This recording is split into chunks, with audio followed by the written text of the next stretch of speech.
শুভেচ্ছা সবাইকে। আজকে আমাদের আলোচনার বিষয় তথ্য উপাত্ত নিয়ে। আমাদের মূল আলোচনার বিষয় হচ্ছে গড় মধ্যক এবং প্রচুরক নির্ণয়। সংক্ষিপ্ত প্রশ্ন প্রথমটিতে বলা আছে গাণিতিক গড় নির্ণয় করা। দ্বিতীয় প্রশ্নটিতে বলা আছে মধ্যক নির্ণয় করা।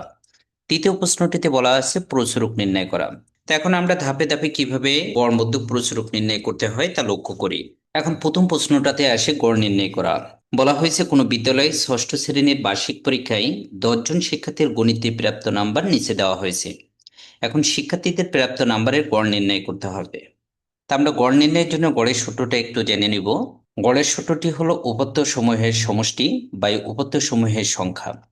উপাত্ত সমূহের সমষ্টিকে যদি আমরা উপাত্ত সমূহের সংখ্যা দিয়ে ভাগ করি তাহলে গড় পাওয়া যাবে।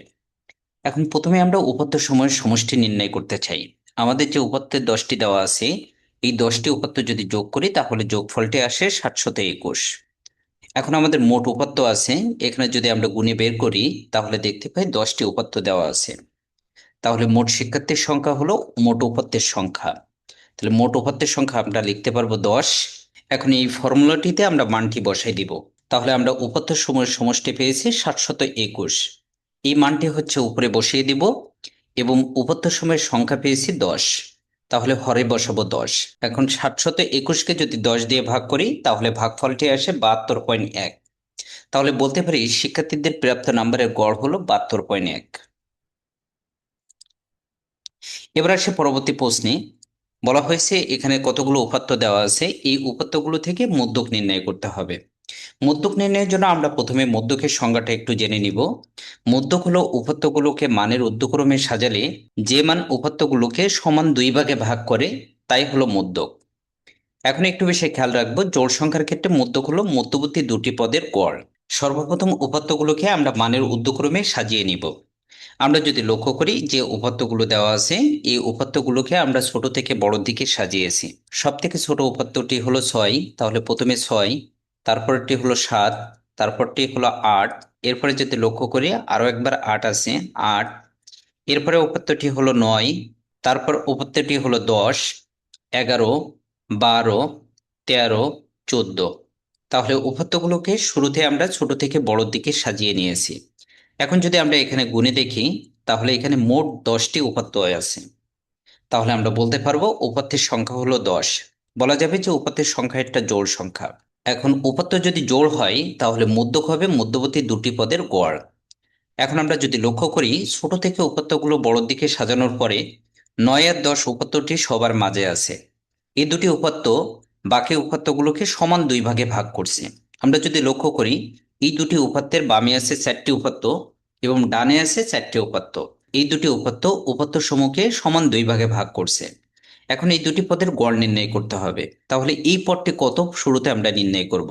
এখন মধ্যক নির্ণয় করার জন্য আমাদের উপাত্তর সংখ্যা ছিল 10। এই 10কে যদি আমরা 2 দিয়ে ভাগ করি তাহলে আসবে আমাদের 5। অর্থাৎ পঞ্চম পদ এবং ষষ্ঠ পদ এই দুটি পদের গড় হবে মধ্যক। এটি ছিল প্রথম পদ, এটি দ্বিতীয় পদ, এটি তৃতীয় পদ, এটি চতুর্থ পদ, এটি পঞ্চম পদ, এটি ষষ্ঠ পদ। তাহলে দেখতে পাই এই পদটি হলো পঞ্চম পদ, এই পদটি হলো ষষ্ঠ পদ। এই দুটি পদের গড় নির্ণয় করলে আমরা মধ্যক পাওয়া যাবে। সুতরাং আমরা বলতে পারি মধ্যবর্তী পদটি হলো পঞ্চম এবং ষষ্ঠ পদ। পঞ্চম পদের মানটি হলো 9 এবং ষষ্ঠ পদের মানটি হলো 10। তাহলে মধ্যকের ফর্মুলাটি বসানোর জন্য মধ্যক ছিল আমাদের মধ্যবর্তী দুটি পদের গড়। তাহলে মধ্যবর্তী দুটি পদ হলো 9 আর 10। এই দুটি পদ আমরা যোগ করব, 9 প্লাস 10। এই দুটি সংখ্যা যদি যোগ করি যোগফল আসে 19। 19কে যদি 2 দিয়ে ভাগ করি তাহলে ভাগফলটি আসে 9.5। সুতরাং আমরা বলতে পারবো নির্ণেয় মধ্যক হলো 9.5। 3 নম্বর প্রশ্নটি হলো প্রচুরক নির্ণয়। শুরুতে প্রচুরক কাকে বলে আমরা একটু জেনে নিব। কোনো উপাত্তে যে সংখ্যাটি সবচেয়ে বেশিবার থাকে বা পুনরাবৃত্তি হয় সেই সংখ্যাটিকে প্রচুরক বলা হয়। শুরুতে আমরা উপাত্তগুলো একটু বিশ্লেষণ করব। উপাত্তগুলো যদি বিশ্লেষণ করি এখানে মোট 10টি সংখ্যা আছে। এই 10টি সংখ্যার ভিতরে হচ্ছে 7, 13, 9, 11, 14 এবং 12। এই সংখ্যাগুলো একবার করে আছে এবং শুরুর এবং শেষ এই দুটি সংখ্যা হলো 10। তাহলে বলতে পারি 10 আছে 2বার এবং 8 আছে 3বার। আমরা লক্ষ্য করলে দেখতে পারি এখানে একটি 8, দুইটি এবং একটি, মোট 3টে 8 আছে এখানে। তাহলে আমরা বলতে পারি আমাদের যে উপাত্তগুলো আছে এই উপাত্তগুলোর ভিতরে 8 সংখ্যাটি আছে সর্বাধিক 3বার। তাহলে উপাত্তগুলোর পুরো রূপ হবে 8।